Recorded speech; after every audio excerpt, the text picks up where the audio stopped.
Hey friends, Wayne Brown, the Ram Man. I wanted to talk to you today about Dodge and Ram truck bearing hubs. You know, vehicles have gone to this unit hub since the early 90s, and you replace this as a one-piece unit. And you know, since we've been selling our locking hubs like what's on this truck, this 2002, we've been hearing all the bad rap about the hubs getting wore out on our Dodge trucks. But I wanted to explain something to you. I'm going to walk you folks through something. It's common sense, but once it's explained, it really comes to light. Us Dodge truck four-wheel drive guys are at the biggest disadvantage that there is. Now see, everybody else is most bearings take a rotational load.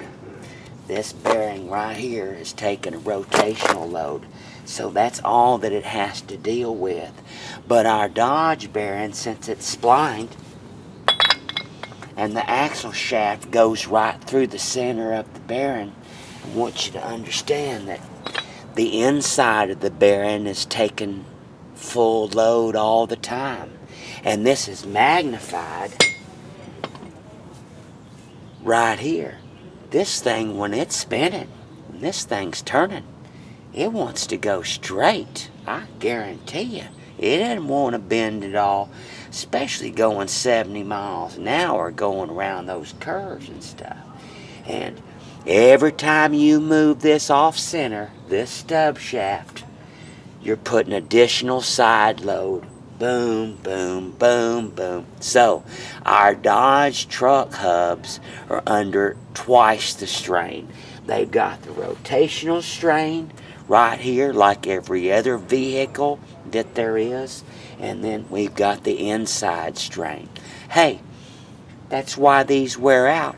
And rear axles don't wear out. When's the last time you heard of somebody, or did them yourself, replaced rear axle bearings? That's because they don't turn, and they're just under rotational load. That's right. So, and of course the Ford guys, of course, they disconnect. They're running disconnected all the time because they've got the lock and hub design. So you see there, all those Super Duties, they're just under rotational load just like everything else. So when you do your lock and hub conversion, that's what you're going to gain right there. And the Chevrolets, you know, they're kind of in the same boat, but they're doing better than we are. They've got the spline set up too with the constant velocity shafts. There's your hint right there. See, what most people don't understand is, see, these U-joint shafts right here, they spin at a different velocity. As this thing turning, the leverage, it yanks this around. So U-joints do not spin at the same speed. That's like why when you see a four-wheel drive, the front end rock crawling or in the mud, or especially where that rock you'll see that jerky motion of the front wheels. Yeah, and that jerky motion is an added a factor in degeneration because it's jerking and it's not steady all the time.